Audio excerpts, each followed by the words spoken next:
love Trump! We love Trump!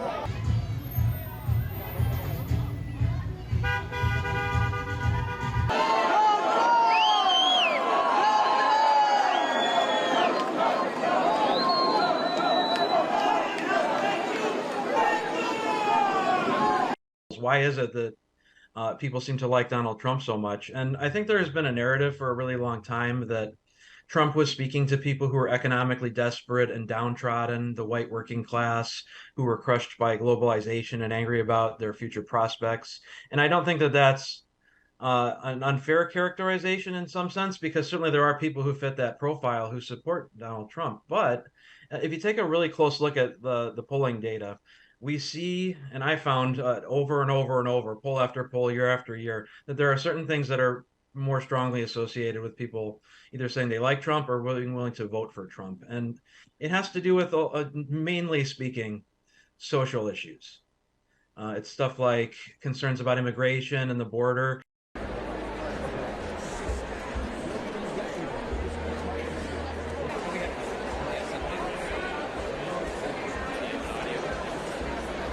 The big headlines have been that he's saying that immigrants are poisoning the blood of the nation. He said it numerous times, and we've seen a lot of coverage of it. A lot of pundits have been quite distraught about this, and he knows that this issue activates the base. Trump isn't stupid. He's very savvy when it comes to understanding these polls and what his supporters like. You know, when they let, I think the real number is 15, 16 million people into our country. When they do that, we got a lot of work to do.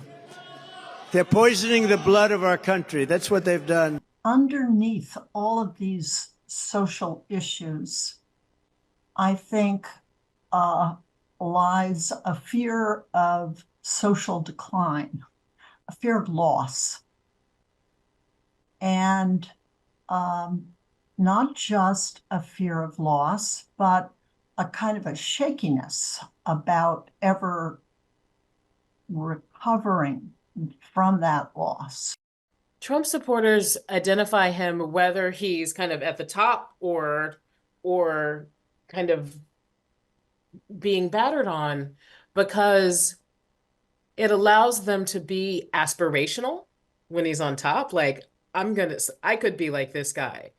And it also gives them a sense of kinship or connection because they're also feeling battered, right? So Trump gets to have it both ways, and his supporters can kind of find what they need in the various aspects of his persona and experience.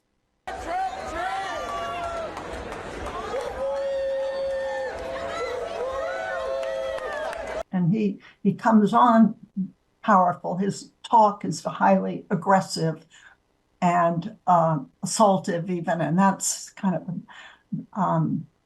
bully power that is appealing to people who have felt left behind and demeaned. And we hit him very hard, and he's been falling out of the air like a very seriously wounded bird, right, to the ground. And it's a very pleasant thing to see. We have a mountain of evidence from the Supreme Court to, 99 other state courts and investigations and testimony, and people tire of it. There's a mountain of information that says actually Biden won this one. Okay. But by Trump's holding on to the lie, saying, no, I won. So if you defend me, you, my follower, defend me, you're the Democrat.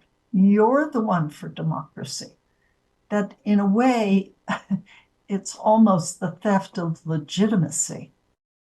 It's no wonder Biden and the far-left lunatics are desperate to stop us by any means necessary. They're willing to violate the U.S. Constitution at levels never seen before in order to win. They will do anything to win. They'll do whatever they have, whatever they can. And remember this, Joe Biden is a threat threat to democracy. He's a threat. There's already that reservoir of dissent and anger, and he plays to it really well. And one of the issues that comes up when you see his speeches and rallies that he's doing to thunderous applause of his audience, right? When he's saying these things, talking about the fake news and his vermin enemies and the deep state, is that people love this stuff, right? It feeds into this victim narrative that you're talking about. And it becomes sort of a self-reinforcing echo chamber, right? Because now you don't have to pay attention to the eggheads and the reporters and everybody else because they're in on it, right? They're in on the conspiracy against Donald Trump. I got indicted 4 times because I'm questioning a crooked election, but we're not questioning it. We know the results. We know it. There is a fascistic political movement in the United States, and that it's not wise to sort of center this just on Donald Trump. You have people like of the alt-right variety, January 6th insurrectionists, white supremacists. You have certain media outlets that are amenable to that, parts of the public, activists. And Donald Trump has situated himself within an orbit of extremist rhetoric and language. We would ask people these questions in these surveys, and they would say things like, to what extent do you agree with the statement that America's white majority is in danger of becoming a minority, or that we should privilege and prioritize America and white national identity over a more sort of multi-ethnic identity and pluralism? And, these were it's really at the top of the list in terms of predicting Trump support and support for January 6th. So it seemed pretty clear that when you hear "Make America Great Again" or "Keep America Great Again," this is very strongly tied to not only race, but a certain idea of a national complexion that is white. And so you really are getting into the white nationalist territory there.